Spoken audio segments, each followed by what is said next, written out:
Welcome to the Queen Divas, Queens of Fitness podcast. Join your hosts, three-time WBFF world champions and WBFF royalty, Alicia Gowans and Stephanie Ayala McHugh, as we explore all things female health, training, competing, mindset, and living the fitness life every day.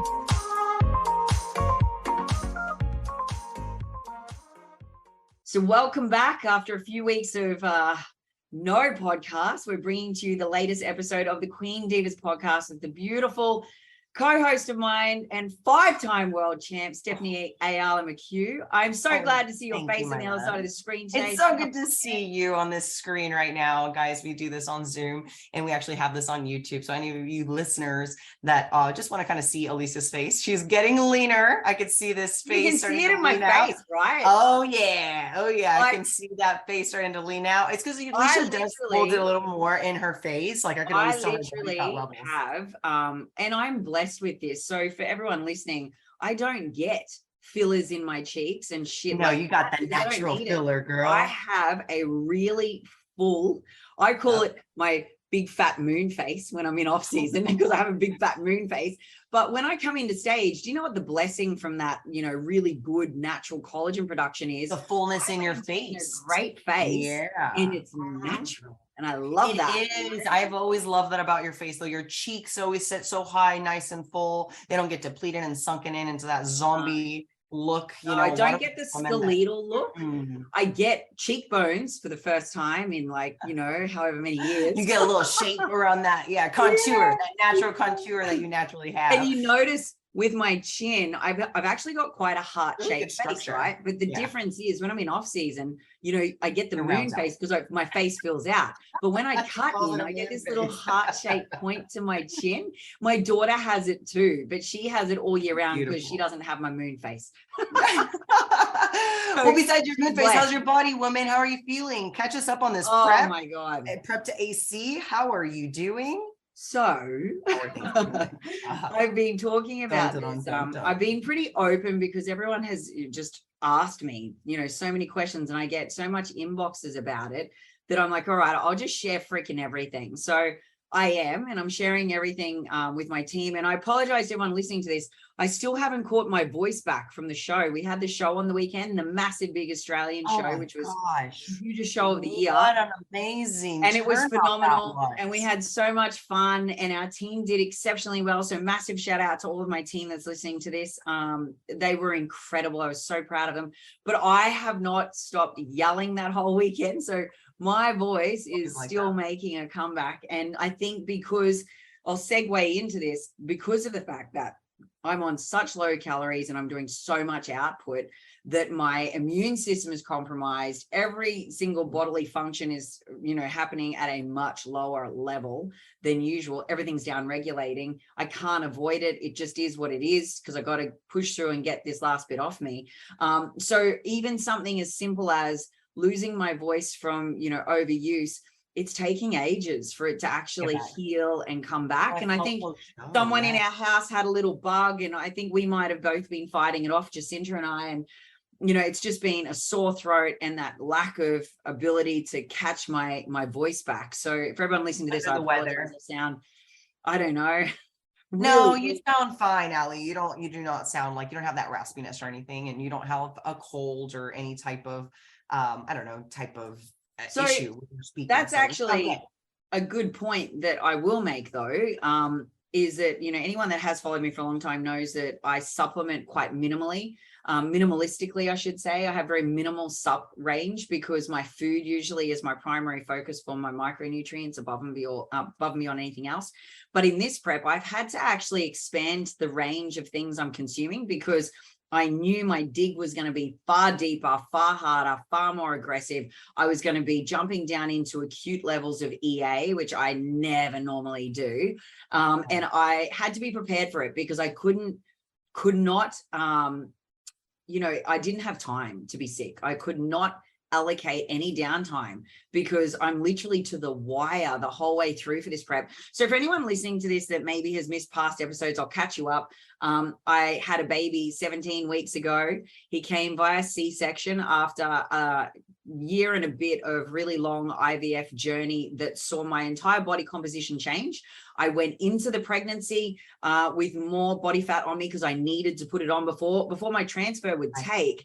I had to gain over 10% body fat on my normal, sort of walk around, happy little off season, basis. So went through all of that before I even hit the pregnancy, managed my pregnancy really well, didn't put on very much at all, just the minimal amount that was required. So 9 kilos in total.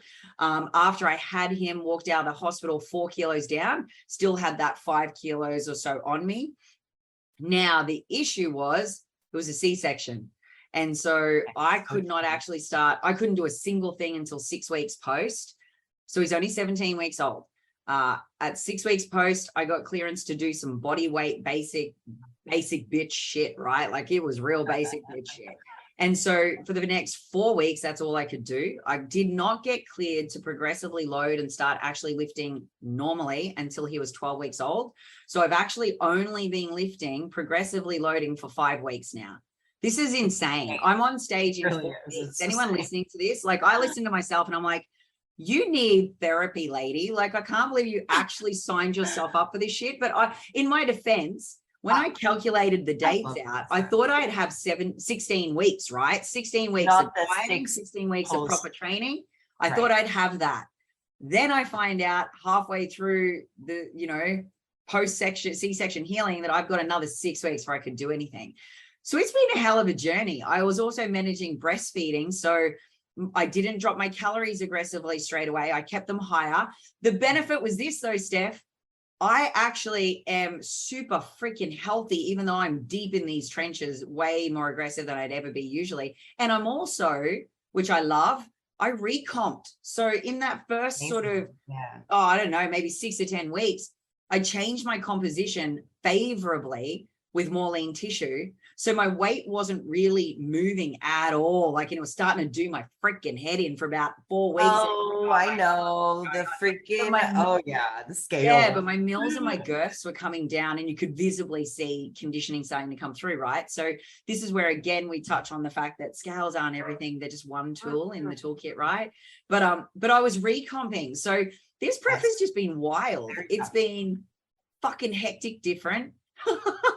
Like more than different. That's just everything that you just explained, for listeners that most of you have been following the podcast and are aware, of her postpartum journey. But what the biggest thing here is the fact that most normal competitors would have said as an excuse, wait for the next time, show. right? I'll wait for the next show. But you know what Ali did? She signed herself up before she was doubled down. Yeah, absolutely. You had to double down. Double down, right? Yeah. Like, she had committed to this show at the beginning of the year and she was set on it. And I love this because she's still going through. She didn't just back out and say, oh, this injury, this recovery, this surgery, this pregnancy, I'm just not going to be my best. Well, she knows she's not going to bring her best, but she knows that she's going to achieve what she set herself out to do. 100%. And look, you know what? I dragged out my old data, right? From right before Worlds in 2019. My legs are bigger, my glutes are bigger, as in I have more mass, right? Which is great. That's all a win-win. I'm probably about 2 weeks behind in measurements and everything where I would have been at that same time at that show. So like when I say I'm not going to bring my best, I'm not going to bring my best in the sense where I'm probably going to be a couple of weeks shy of improving on 2019. But don't be misled, people. I'm bringing a crown-worthy winning. Oh, absolutely, Ellie. You're not going to bring misled. No, what I say is, I know I Ellie, have a false sense not going to bring audience her best, because her best means she needs actual time to go back into progressive loading the way this girl's a beast. Like, if you've ever trained with Ellie, you've seen her train, especially coming from a broken back. Like, this alone is impressive to her be able to do the things that she was able to do before the pregnancy. So then leading into the pregnancy, of course, she had to scale back her intensities, had to be very, very particular with her movements throughout the pregnancy. And then even she just explained the postpartum side was a quite bit of a, headache for her, because she was expecting herself to be able to immediately go back into training and start prep.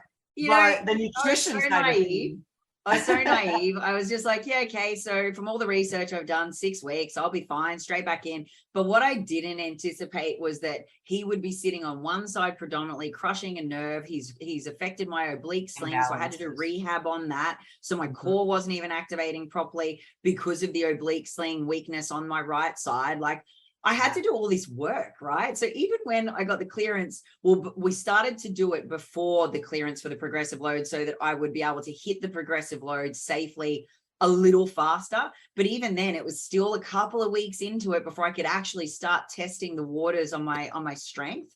And then the issue is, as you start getting that stability and, capacity back, your calories are dropped so freaking low that then you're like, oh my God, I am dragging my ass up through my mouth to try to lift this weight right now. Like, I have got no fuel. I'm running on fumes. I have some days though where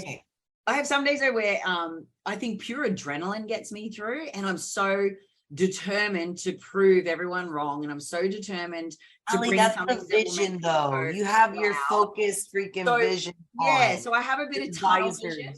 Is like on set. You have this light switch turned on. This is what competitors don't get. Like, if you don't switch the freaking actual switch on and don't literally look around, behind, ahead, like, you just literally nail it. Ali is proving that. She wants to prove something, not just to herself, but to everybody. To everyone. I want to prove that even in the most challenging situations, and even in, moments where you question your ability, if you don't fail to believe that you can do it, and that and I was having this conversation with a client this morning, this is the way I approach it. So if anyone wants a little 5-second insight into my crazy freaking brain for a moment, this is it. I do not ever look at the finish line. So I do not ever go, December 3rd. This is the way my head works day to day, right? Okay. So I never look at December 3rd and think about my last physique and look at my current physique and go, big gap, won't make it, right? I never do that. I also don't know who's getting on stage with me, and I don't give a fuck. No cares given, right? Doesn't matter. Right. That's not my race to worry about. I'm only worried about what I'm doing. But what I do every single day is I get up every single day and I think, right, what have I got to achieve today? What are my targets? I got my 20,000 step count. I've got to hit my gym session. My total calorie burn rate is this. I've got to hit cycle bar 3 times a week. I've got, my proactive release work I do with my yoga. I've got my corrective rehab work with physio Pilates. So I know what my week looks like, and my week is structured into days. I know what my weekly total calorie burn is going to be, and I know what my input's going to be. So I know the gap I need to make up in order to get rid of the body fat at the rate I need to lose it. So as long as I just tick the goddamn box every single day, I don't need to worry about the end, because as long as I'm channeled and I'm focused and I'm present and I'm engaged and I'm flexing for that particular day, then I'm good. Because those particular days, one by one, add up, and by 3rd of December, I'll be 100%. And that is how we take it day by day, you guys. Like, I literally can't stress how we have to take it daily, because when you accumulate it to weeks, it feels like it's rushed. You feel like, oh my God, it's right next door. It's tomorrow. 4 weeks out. Oh my God, you start freaking out, right? How many competitors do you have, Ali, that come to you and freak out 4 weeks out? I'm not ready. Oh my God. There's no way I'll be ready, right? Like, and if you break it down into days, and just exactly how I was even saying, you know what? Like, 30 fucking days, y'all. Like, I've actually said to a few of them, I've actually said to a few of them, you're on more food than me. You step about 10K less than me. You got less body fat to lose than me. Do you hear me say one bad thing, or like I'm negative in any way about my capacity to bring my best? And they all go, no. And I'm like, right. So should you be worried? No. Okay, great. Let's keep going.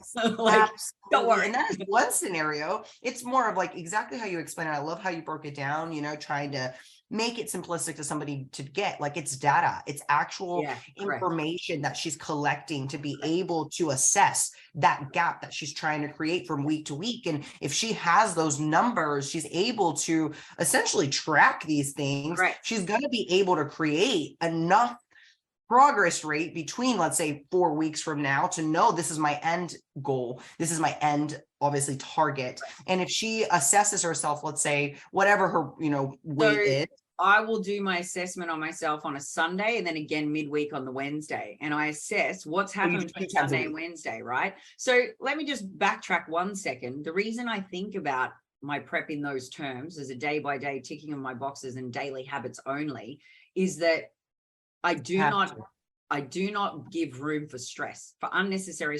frustration and unnecessary freakouts, because all that's going to do is affect my sleep, affect my cortisol levels, and in turn affect my body's ability to burn body fat.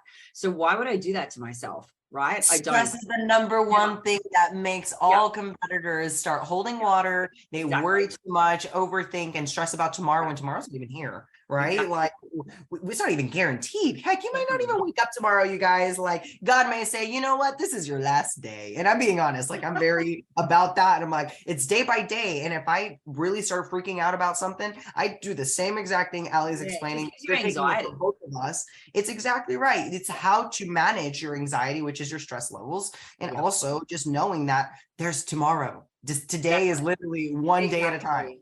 Exactly. And so that's how I approach every single day. And, you know, I will have very honest conversations with myself and my coaching team about the fact that, you know, I'm behind where I would normally sit, sure. But the more that we're tracking through these days and the more that I've gone deeper into this, you know, dig phase that we're in, the faster I'm starting to now change. And it's like, yeah, no, we're fine. We're going to be fine. And not only are we going to hit it, I might even surprise myself and bring something better than I thought I was going to bring, which is pretty cool. I love that. So it's good, right? I'm just focused on each individual day. And I've found ways to hack my days to get most out of it. We've had really bad weather here in Queensland lately. And so Jacinta has been amazing. She brought over her treadmill. She's in off season. She doesn't need it. So she's like, throw it on your back deck for a little while. So I've got a treadmill out there. And then I was like, man, my steps are 20,000. They're going up to 25,000. 20,000. Going up to 25,000. I've never done this many steps. Okay, did you guys just listen to the freaking crazy woman? She just said 20,000 steps and going up to 25,000. Yeah, it's crazy. I don't recommend this to anyone. And this is not how I would ever prep my clients. So anyone listening to this, don't freak out. It's not how I coach. Boy, I'm interested for this next podcast. So you want to know what happens now? I said to Christos, like, all right, I take Bubby with me. So this is a question I get asked a lot. How am I doing with Bub? Well, let me tell you, he is the little man, is on my journey with me every day. He's on my chest for one of the hours, because there's 2 1-hour blocks and like a 30-minute block I do to get the steps in, right? So he's on my chest as a human weight vest for one of the hours every single morning when we walk the dogs, if it's not raining. And then he'll be in the pram usually for the afternoon walk because he falls asleep during that. So that's great. That's a kill 2 birds with 1 stone type deal, because I get him to sleep at the same time as doing my steps. Yeah. And then there's like the incidentals. Now, if I'm having an active day and it's not a lot of client interfacing on the phone, in the computer, in FaceTimes, I can get the rest of the steps without having to go outside for a walk because I'll get them incidentally. If I don't though, and I'm client interfacing, what we've now done is Christos has bought from JB Hi-Fi this little desk that goes over the top of my treadmill. I was about to say, you're doing the walking treadmill. On my treadmill. So now I'm going to be working while I'm walking. Hey, how's that for bloody? Okay, let me just tell you guys, she's going up to what, 25,000 steps, and there's so many people, and I know this is in her scenario too. She's had to cut back on cardio in some scenarios, like my own self, right, where you don't actually have to do that accumulative amount. In a normal prep, I do not go over ever 10, 12,000 steps max. Average. Exactly. That's and about. I don't do cardio. Like I might in the final 6 weeks throw in a little bit of post weights bike for maybe, or maybe a little hits, a little metcon session, if that. That's it. Like I don't do it. So in this prep though, and I think I replied to this on my story because people have been asking me about it. It's weights, anywhere between sort of 45 to 60-minute sessions. Then it's post weights cardio for 30 minutes. On either a Stairmaster or a bike, or it's sled metcon style. Then on top of that, it is now, we've gone from what was 2 to now 3 cycle bar classes, which are 45-minute cycle spew sessions of death, where I burn anywhere between 450 and 650 calories, man. It's, those are great oh my God, it's like they're so bad. At least those are like, they're fun. Those are like the only way that I would work that hard, right? Like is to be in that environment, in that group setting. So they're working. Love that. So I'm doing that as well. So you add that up, that's quite a lot of movement in a day. And like my average active calorie burn, when we started, I was looking for, and for most, so when I'm programming for clients, most clients, what we're looking for is a 500, like a 500 active calorie good average, right? Like it's 500. It's how many clients actually hit that number though? Yep. So let's break this down, because a lot of people think they burn a lot more than what they really do. Exactly. In a actual weight session will only burn between 150 to 250 max calories. Are you listening to that? Is everyone listening to that? 150 to 250 max calories. And if you think you burn more, I urge you to go buy a Polar heart strap, put it on your heart. Don't go wear a garment. An actual like put the actual Polar onto your heart. Yes. And train. And let's see what you burn. But I'm telling you, you'll be shocked to know you'll probably only burn 150 to 250 calories. So my point I is usually track this for resistance. So you're making a very good, just really good target there, because the fact that the average of 150 to 250, that's for actual resistance training. That's for resistance properly. That's for your full. That's for your full hour in the gym lifting weights, right? That's all you burn. Now, what you do though is build some quality muscle. Now, quality muscle obviously burns more, fuel at rest than tissue. Burns more fuel at rest than anything else, right? So you want more of that. So you don't want to be focused on burning calories during the resistance weight is what we're trying to say. Correct. But notice that amount is so much lower than what you're actually trying to accumulate. So if you are trying to burn 500 calorie gap, which that's what most people should be doing in a prep process, their daily active calorie burn should be about 500.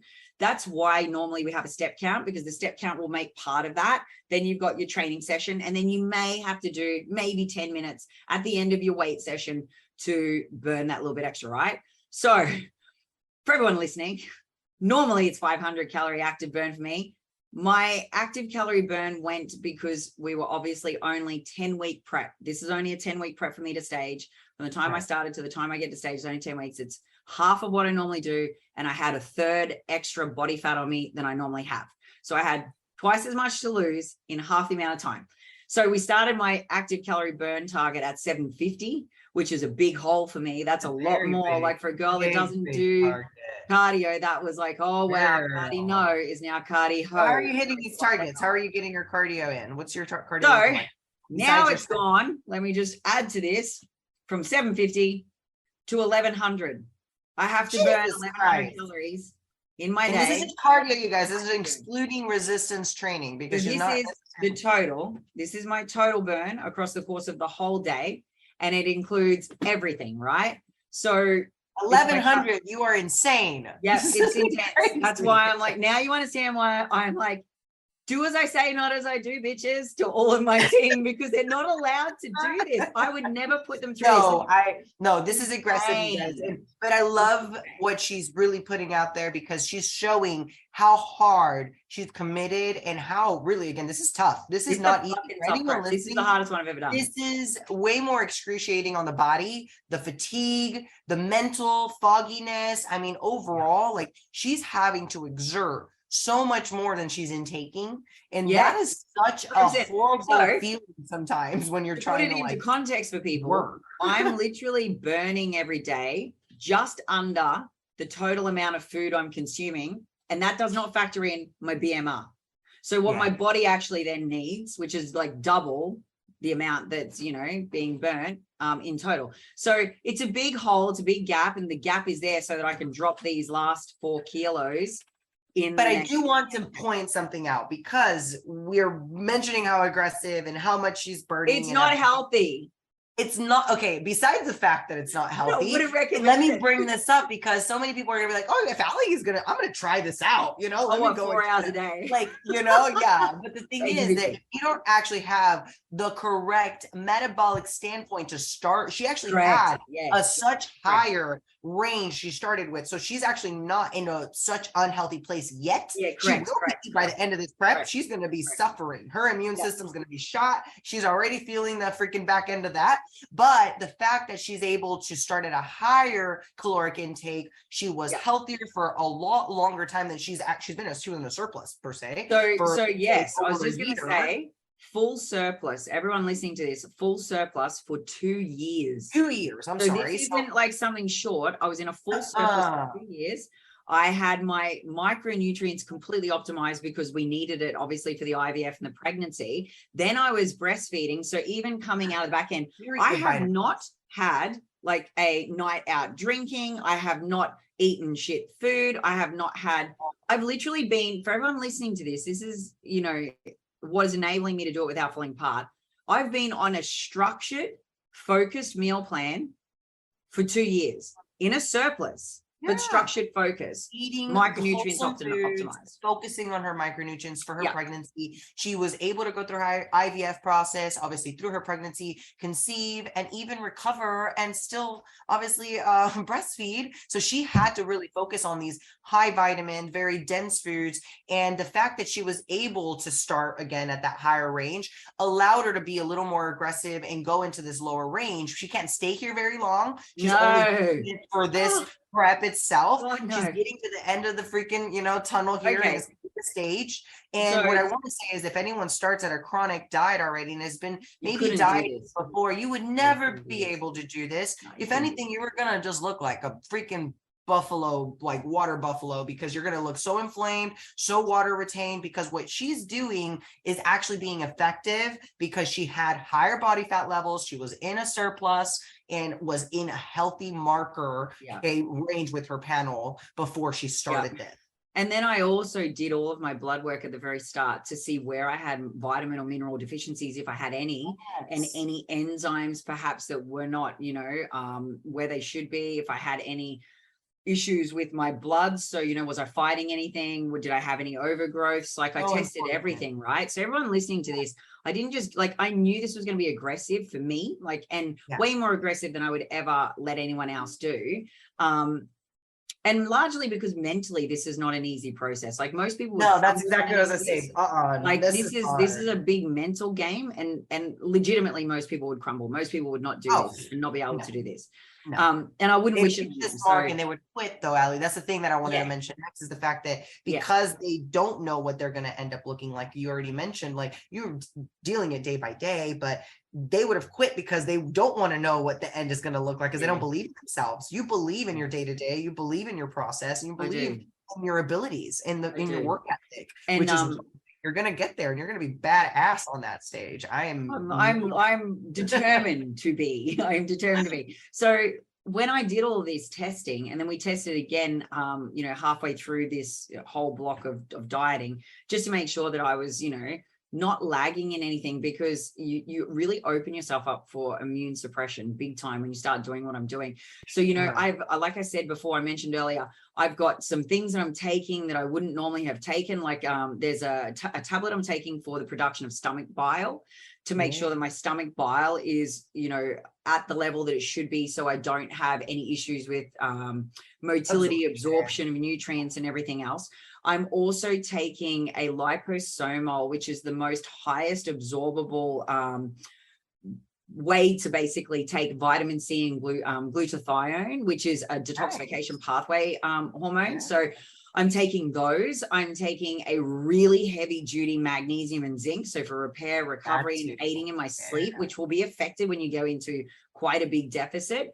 I'm also supporting my overall immune function. I'm taking NAC. Like there's, like I said, it looks like this big long laundry list of things. And, you know, they're not things that are absolutely imperative for everyone to take, and they're not necessary for everyone to take, but given my circumstances and where I was sitting, and then my test results came back and my glutathione was a little low. And there were a couple of things that from a mineral point of view, I was low on. We needed to increase my body's ability to absorb those minerals and then have them present in my diet. So, you know, I've really approached this really meticulously. And I think that's the main reason why I'm not breaking down yet. I am still, my skin and my hair and everything still looks amazing. And I feel good still, you know, like I'm not going to lie. I'm hungry ass bitch. I am like angry, but it's manageable. It's still manageable. And I still have energy. And I think the energy is a little bit adrenaline, but it's also because what I'm eating is so good. Like I've got specifically timed meals. I'm hitting them with consistency. I'm making sure that I have the most highest, bioavailability protein sources. I am making sure I'm hitting my fruits, my fiber, and then I'm 100% having, my omegas in my diet. So I'm rotating some of my sources. Like it is meticulous. What I have done is meticulous. And look, I've got a great team. I am collaborating with two of my peers that are exceptional, and they are giving me some really great guidance. And, it's made such a profound difference in my results in the last 4 weeks. And Alex and I have sat down and already started to sort of discuss and map out my reverse, because literally, so for everyone listening to this is really important. I'm doing crazy shit, yes. But do you understand, the minute I get off stage on the Sunday, I'm already increasing right back to my maintenance calories, and I go straight into the recovery diet. Like it is all about regaining after that. You have to not staying there. Plan. You have to have a plan for after the plan. And this goes to show, we've talked about this multiple times on our episodes about reverse dieting, about post-show, about having an exit strategy and making sure that you actually have a game plan set before the show, not after the show when you're emotional and you want to just go party, or obviously go and have all the celebratory type of foods and just fill yourself up with all the donuts and cookies and baked goods. What? I won't even eat that. I don't even eat, but me. Ali, I know you though, but that's you though. Like you didn't grow up eating it. I feel like there's a lot of relationship issues, right? Growing up from a lot of, the ties to some of these disordered eating. And I call it disordered eating just because we don't realize it at the time that we actually have some of that bad relationship. It's not just bad relationships with certain foods. It's actually disordered eating, right? Like these competitors are kind of exasperating, like the actual symptoms when not having that game plan post show. So making sure you do set up with your coach. Every coach has a coach, y'all. Okay. Listen to what she just said. Definitely. Okay?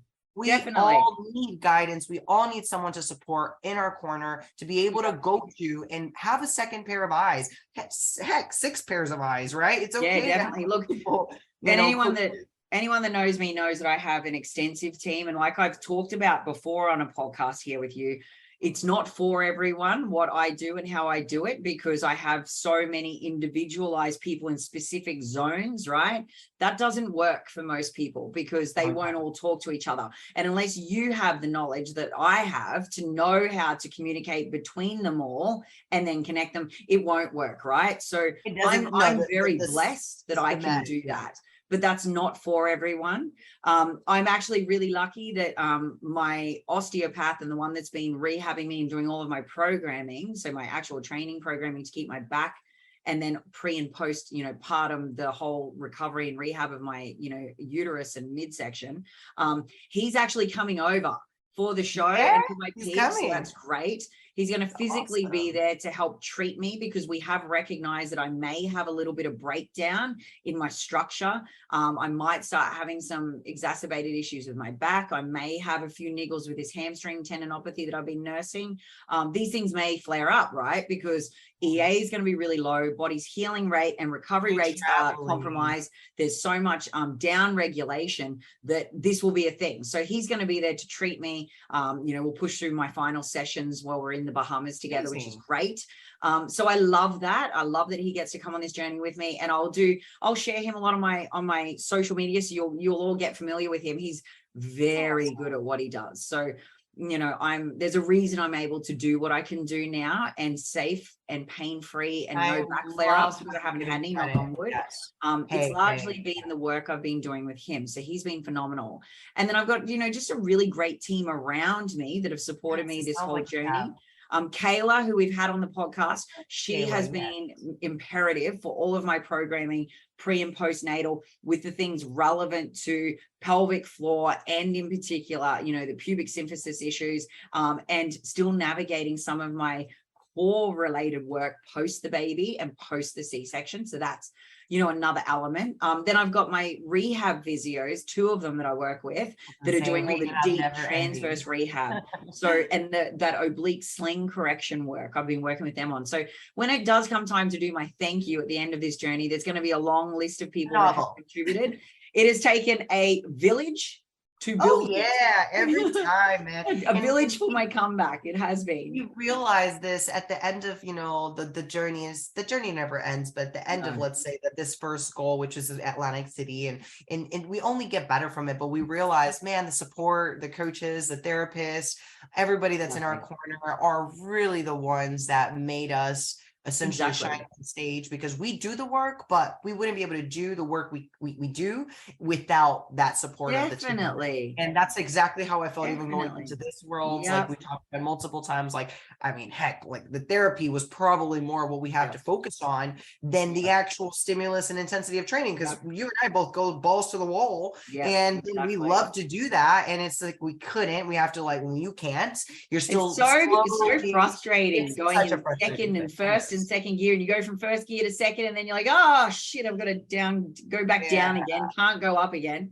So frustrating. Listen, everyone deals with this, y'all. Like it's about your decision whether you're going to let it break you, or you're going to actually break through it. And you have to understand that there's going to be things that may not feel your best mentally, and Allie's really showcasing it through grit, through actual action, and she's walking the talk, and she's I know it's tough as fuck. Like what she's doing. Perfect example.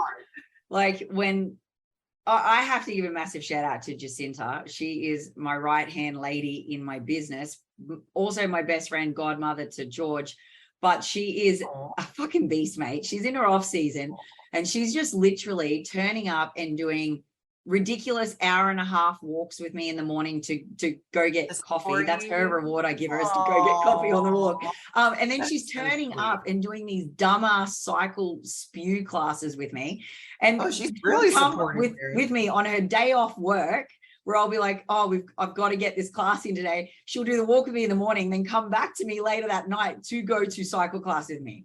She doesn't need to be doing these things, but she knows how important it is that I get to the stage in the condition I need to be competitive to win, amazing. Right? So she's just like, it's all hands on deck, the entire team. So her, some of my very closest friends, Alex and Carrie are great. They will always message and be like, they've created a little Instagram chat group called the Step Club. And basically we catch up with them now to do steps. So they're on my journey with me. Then my other girlfriend will want to go to the markets where we do my steps on a Saturday morning. So it's literally all hands on deck. There is not a single person in my inner circle who is not A, supporting me, but B, proactively being part of the journey. Like they're proactively coming at me with options and ideas, and Jacinta will rock up and be like, so I've been thinking about it, and I think maybe we need to do this. And she'll have some random fucking verb or supplement or something. She'll be like, let's throw this in. Let's do this. Find you those friends, people. Make sure you have those type of people in your life. I wanted to talk about that because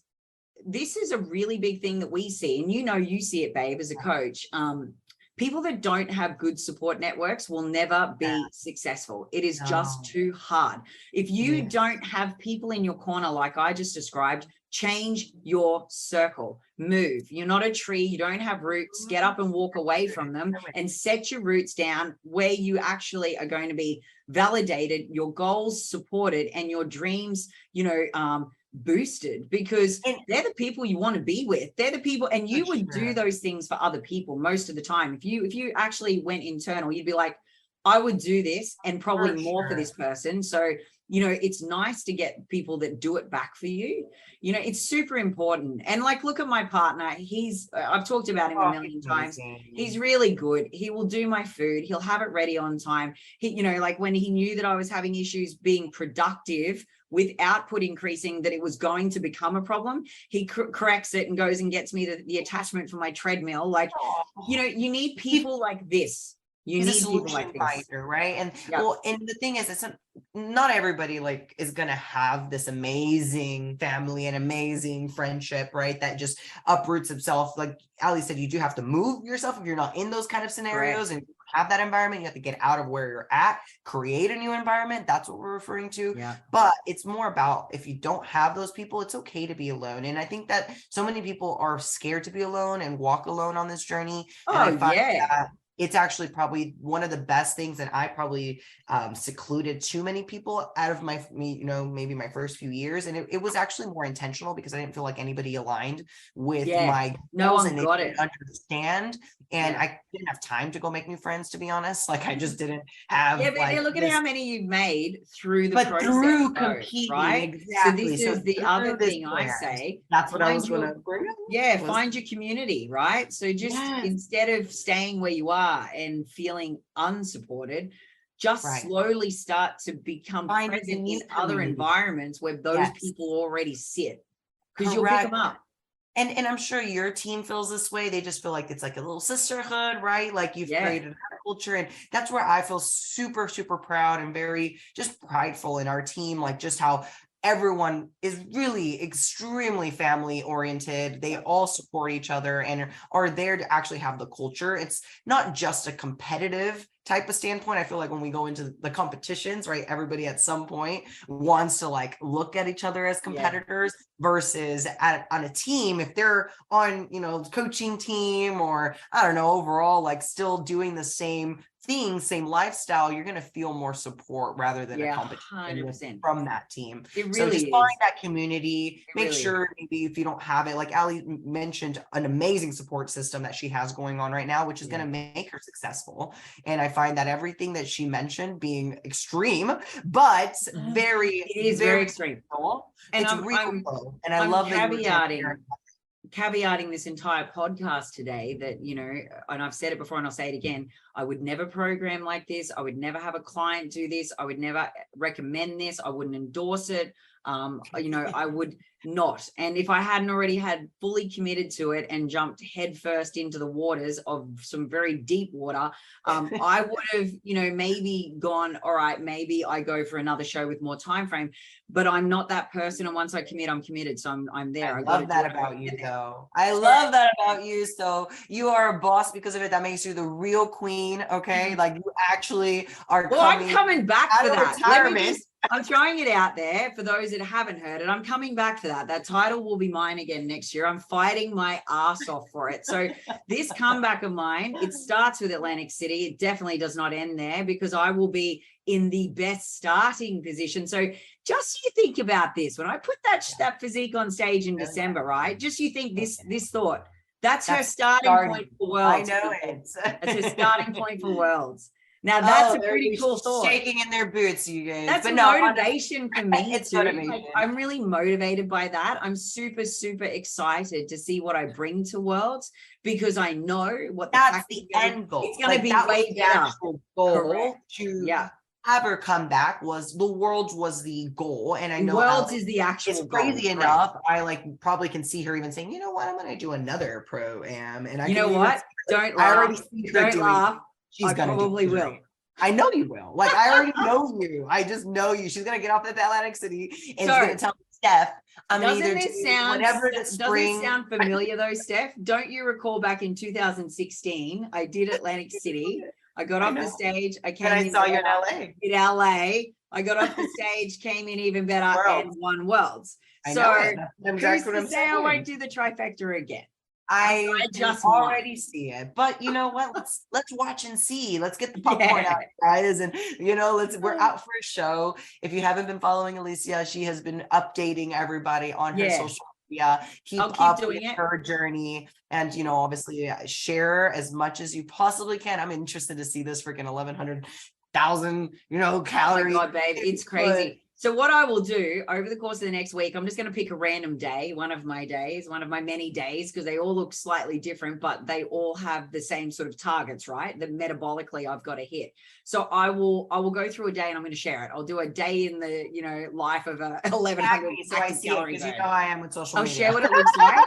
And then, I'll share what it looks like, and then I'll go through, how I'm actually structuring food around the course of that day to survive it, because that's the other thing too. It's timing. I'm sure everyone's interested. And how you're spreading them out, how you're timing them out throughout the day. Because I think that'll be interesting for people to see. I do want to make a note of this though. I am embracing hunger. So this is something that a lot of people I see run away from, or they go, fuck, I'm hungry. I've got to go fill that gap. I can't possibly feel this way. They'll tell you that they feel like they're going to vomit, that they're going to pass out. Let me tell you this, you're never, ever going to vomit and pass out from not eating for 5 minutes. And if you have a slight deficit, that's not going to do that to you either. It's just literally that you don't know what that feels like because you're not used to it. But I have welcomed it. It's been a long time since I felt hunger. I haven't felt hunger in 2.5 years. It's a long time, and it's refreshing to feel it because I feel grateful for the food I am eating. I feel grateful that I'm in a position to always have food. I feel blessed by my life. I feel blessed by my, situation in this life, and it gives you gratitude. And I feel all of those things. 100%. Then I also feel like I have choice. I have this really profound level of control over the quality of my food now. So I find the concept of making my meals even more enjoyable because the way I'm constructing my day and my plate, it all has purpose and strategy, and it's nurturing and fueling and built for this vehicle of mine to perform this race that I'm about to race and hopefully kick ass and win in, right? So I'm looking at hunger from a completely different perspective. And I wanted to share that because most people fear hunger and they run from it. And most people also go, I can't handle it. But my challenge to you all is reframe the way you see it, because hunger equals success in this sport. And if you don't have hunger, then you're most likely probably not even in a deficit. And you're also probably needing to do a little bit of work to touch back into understanding the cues in your body, because you're probably not even recognizing cues in your system, right? So I'm not endorsing crazy starvation diets and hunger for long periods of time, not at all. But what I am saying is that in the purpose of this sport, it's necessary. It must be present. It shouldn't be feared. You shouldn't bridge the gap of hunger and go eat something because you felt sick and like you needed it. It's rubbish. That's your mental state telling you that you need to go back to maintenance, quote unquote. Yeah, correct. In reality, you just got yourself out of a deficit. So you were creating the deficit and you just closed it. So you actually need hunger. If you don't have appetite, if you don't have those hunger cues, if you're not freaking hungry at some point or get hangry and you don't know what hangry means, then you're not even doing it right. So make sure hunger is part of it. You'll notice that you'll go through phases where that adaptation will occur, and you'll obviously have a level of down regulation if you're dieting for chronic periods of time and or aggressively like me, and you might get a little more comfortable in the hunger. That's usually a sign there's time to turn something up, whether it's turning up the volume on output or whether or not it's reducing down calories again. Sometimes both, sometimes one or the other. But that's all normal and should be taking place. At a certain point through to stage, you really should always feel an element of hunger, always. Like that's just going to happen. So my hunger is intense, but I am 100% leaning into it. And I'm actually, this is going to sound mental, but I'm actually kind of enjoying it. And I'm actually, that just makes you a champion. That just makes you know that the hunger is part of that success. I'm actually enjoying. Isn't that crazy? Like the actual difficulty of this prep is intense, but I'm actually getting stuff out of it. I'm actually thriving in it. That means that you're actually pushing your potential. You're going to reach a threshold you probably haven't reached before, because you're pushing at a level and an intensity that, again, you haven't ever done before for a prep. So I actually believe exactly the heat is going to be more than what you expect, because as a coach, you know that there's actual expectations and then there's like, holy shit, what happened kind of moments, right? Like, and when those moments happen, you're like, oh my God, I'm so proud. And you just know everything fell into place because of all your hard work is now showing. I think what's going to happen. I think that's exactly what it is for me. Like, I think the way that I'm looking at it is this, right? All right, for argument's sake, say I get there and for whatever reason, I don't get the win. I'm just going to throw this. It's a pure hypothetical. Let's be real. Yeah. Say I don't. I'm actually not even going to be upset about it, because I will have known that there was nothing more that I could do in the 10 weeks I had post the baby and the C-section, that there was nothing more I could have. I am leaving nothing on the table. There is nothing more I could ask from myself in order to be any better than what my final presentation will be, right? So I'm fucking proud of myself. Like I'm beyond proud of myself for what I'm doing. And it's insane. I actually have moments where All I look that at myself matters and I though, question Allie, what sanity. you just said. But I feel proud. That's right? that's the cue though. And like, then if I win, no matter what comes out of it, you're proud because exactly. of what It's true. you've done. Like I'm chasing a win, yes. But I had this conversation with Christos where I said, you know, for the first time ever, asking myself, are you mentally prepared for a non-win? And I'm like, you know what? Like, I'm actually fucking good. Like, I'm actually really happy with what I will have achieved. And what I'm looking for is twofold. I would like to prove that it can be done and that I can win. And I still believe with every fiber of my being that I can win this. So I'm going for the win. That's facts. But if I don't get it, I'm actually going to be good. Like, because I'm going to be really proud of me. I already am. So I've already won in a sense, right? But I also want to know that when I stand on that stage and my child is in the audience and he will literally have been one day over 5 months old, that's a profound achievement. That is profound. More than profound. Like that is probably, isn't that crazy? Probably record breaking. I don't even know if any other, I want to know if there's another competitor out there that any of you listeners know of that has got off of having a C-section and got within 5 months on a stage and look like nearly, and I want to say nearly at the caliber that Allie's going to bring a package. If so, send that page over to my page, and I would love to see who this person is. You want to get them on the podcast? I would love to bring them on the podcast. If there's anyone that you know of that got on the stage within even 6 months, honestly, like I think that'll look, because I know, imagine what you would have been able to do with an extra 4 weeks, Allie. Like, 100%, babe. 100%. Like if I had had an extra 4 weeks, I would have brought something better than my last Worlds. That's facts. Because all of my measurements are showing the mass increase in my lower half, and I've brought my upper body down. So I would have had a better physique than my last Worlds. So how cool is that though, knowing that the foundation is there to be better than my last Worlds, to bring back to Worlds and even better than that come August next year. It's pretty cool. I'm super excited. So look, I think that's my journey so far. You're getting us all pumped, Allie. We all just want to see this package now. My goal is to do myself and my family proud, and that I literally just want to be a role model for my team. And I largely want to show what's coming to August. So everyone, you know, I am pumped. And I cannot wait. I'm getting my popcorn ready. Hope you guys too, and make sure you're following. I also want to say, you know, look, for anyone watching this, which I'm super happy about, I actually have more time with my son in this prep process and as a whole than I had with my daughter. So when I had my daughter, I got on stage when she was 7 months old. So I was on stage she was 7 months old. She was just over 6 months. So I had more time than I had with this baby. And I also didn't have a C-section. So I was back in the gym after 3 weeks. So I had a much longer prep time, right? It didn't look anything like this. It was way better than this process. But I was working different sort of, I had 2 physical studios. So I was physically present inside of studios. I didn't have as much time with her. I couldn't train with her in a home gym like I can now. So I didn't get as much time with her in my prep. But I haven't missed a thing. I've been there. He had his first rollover today. I've been there for all of his first sounds, every single milestone.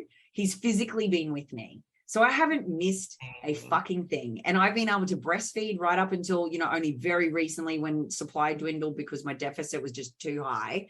I've been able to breastfeed. I was breastfeeding him in between sets in my gym while I train. Like, I saw that. so I just want everyone to know that, you know, he's been integral and he's been on the journey, and I have spent more time with him than I would have perceived possible, and it makes me so happy. Like, I don't think I would enjoy this like I currently am if I was removed from him too much, and I'm not, and it's been lovely. And then what has also been nice is that my husband to be, he gets quality time with him when I'm in a physio appointment, or I'm in a hands-on for 45 minutes to an hour. He gets quality dad time, and he's a great dad. So this kid is smothered in love and attention and time, and he's with us in our office and with us all day while we work. And if he's not, you can see Jacinda pacing in the background behind me with him in her arms, because if he's not with one of us, he's being hugged by a godmother.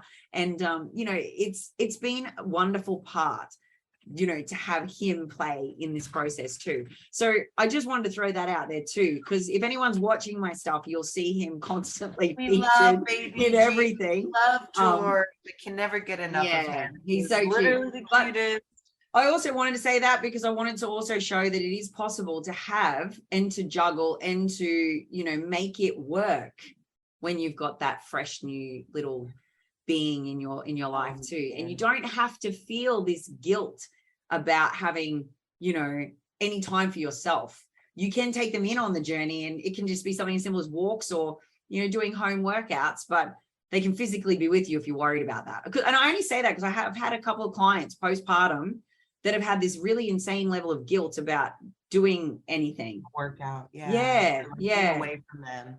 And there's different scenarios, of course. I think there's going to be, probably figuring out how to get those moments in, like Ali's saying, maybe those walks, or maybe some little home body weight, home workouts, setups, or something like that, to be able to monitor the way she has been able to. So it's about navigating, finding support system, an actual process. Make sure you follow it. You take it day by day. Boxes. Day by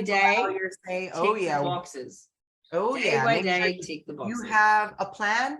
You are executing the plan, and you only focus on one day at a time. You don't look ahead. You don't overstress on what's to come, on will I be ready. If you don't believe in your actual ability, and you don't believe in your own self, if you believe that you're going to quit and essentially stop, then there's probably going to be some doubt. And I think that that's really where it comes down to. If you are confident enough, knowing that you aren't going to give up on yourself that day, if you can just take it again, one day at a time, like we're talking about, and it being actually you facing one day, not 4 weeks, not 8 weeks, not 10 weeks, and not 2.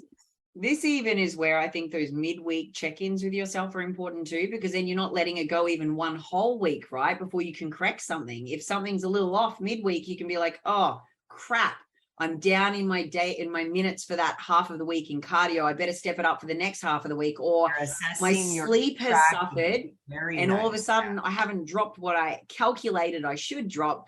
I'm focusing on sleep for the next 3 nights, right? It doesn't always have to be reducing more food. It's got to be what are the other variables contributing to it, but you can catch it up faster. Variables, y'all. And if you aren't tracking, notice how everything we're referring back to is data. And we're talking about tracking her sleep, tracking her caloric burn, tracking her caloric intake, tracking her steps, just overall any data she can actually intake and track. The other thing I track, too much information, but stuff it. I'm sharing everything. I may as well share this. I track my bowel movements. You have to. Okay, thank you for saying it, because it's probably a daily topic I have with multiple clients every freaking single day. It's like, and I tend to see the trend between frequency or change in type, stool type, to sleep, stress, and output. So if my recovery is affected, usually that's affected. But then the relevance of this, people, for everyone listening that has freakouts about fluctuations on scales, is if I know I've had 700 grams between lunch and dinner in food volume, and I haven't fucking passed any movement, if my scale hasn't gone down, do you think that I think I haven't dropped body fat? No.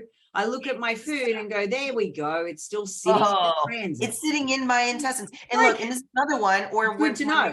We'll quickly just touch it, because this is a complete other just whole segment of a podcast that we're going to have to talk about bowels, y'all, and it will be that touchy subject. But we'll do a poo one. Let's do a poo podcast. This is totally going to be a poop episode not next one, but at some point, because one thing that it does get to me that competitors may, and if you're listening and you are a competitor and you are not going regularly and your bowels are not normal, you have to get that sorted. You are never going to look your best. You are not going to actually be digesting and absorbing all of the foods and meals you're eating. You can be doing all the work, you can be doing all the cardio, you can be eating the little amounts of food, but guess what? You're not passing it. It's stuck. That actual shit is stuck in your stomach. So and then you also need to consider, why is it happening, right? So what's causing that? What's going on in the gut itself? So you hitting the scale with the, you know, food in your intestines, all these things, which deserves a whole episode, y'all. So we will talk about that at another point in time, but I just wanted to quickly share with you that I monitor my poo. Oh, hey, you should track everything, you guys. Make sure you're tracking your sleep, monitoring, of course, your stress levels. If you are having some, you know, extra stress in life, maybe trying to manage it by reducing your cortisol levels through actual supplementation, vitamins, minerals, all the things that you're even noticing Allie's having to supplement in as she's down regulating her immune system and her body. And let me know if you're listening to this and there's anything you specifically would like me to cover off, anything you'd like me to share more of, you want me to start sharing like what I'm taking from a vitamin and supplement and mineral point of view, why I'm taking it, when I'm taking it, I'm happy to share. So pop things into comments into our posts, you know, direct message us. We're you know, open to that. And then we'll do little segment podcasts from some of the topics we've sort of touched on lightly today, one of them being our poo episode. Yeah, I'm excited for that one. And then, you know, look, I think I will continue to share some of those more targeted information based, you know, posts on my social media for you all, because look, like I said, it's a very unique prep. There's some cool stuff, and then there's some just grind stuff too. But I am sharing it all. I'm being very open, very honest with all of you about how I'm going, and that this is just the first little, you know, stop really on what was the true comeback, which is for Worlds next year. I love it, Allie. Well, I love watching your journey, and I love seeing you so far. And everyone, thank you for listening. Thank you guys for just supporting our podcast and just listening in, being interested in Allie and I's life, as well as just the topics and things. So please share anything you guys want us to really be covering. And we want to know any feedback. Honestly, I think the feedback's always welcome. I love seeing those little commentaries of how boosted and motivated, or it just helps them throughout the day listening to us. So it's very, very needed to hit those kind of commentaries sometimes. So thank you guys for those of you that have already sent us those nice, sweet messages. But we support all of you, and we want everyone to know it's possible. It's about having a plan, having support, and really just finding a community that allows you to chase those dreams, chase those goals, and be healthy. It's about having a very, very healthy lifestyle around this. So just before we go, Stephanie, for everyone that actually watches on YouTube, say, oh my gosh. Say hi, Georgia. Say hi, honey, Steph. He just woke up. Have a look at his Halloween outfit, babe. God, I can't with his hair. He has more hair than I have seen on any baby. Isn't he the cutest thing on the planet, though? I can't. Okay, you guys. I'm overloaded with cuteness. Now I just want to go through the screen. He can't wait for Auntie Steph and Uncle Kerry hugs very, very soon. I cannot. Oh my gosh, y'all. Just get onto the YouTube. Just look at this cuteness overload if you want to hop on. Follow the podcast. Subscribe. Bye, everybody. See your faces. Bye. See you, babe. See ya. Thanks for tuning in to another episode of the Queen Divas, Queens of Fitness podcast. Make sure you follow us on Instagram at Queen Divas Pod, on Twitter at Queen Divas 4, and follow our hosts on Instagram, Alicia at Alicia Gowans _ WBFF Pro, and Steph at Stephanie Ayala 7. See you all next week.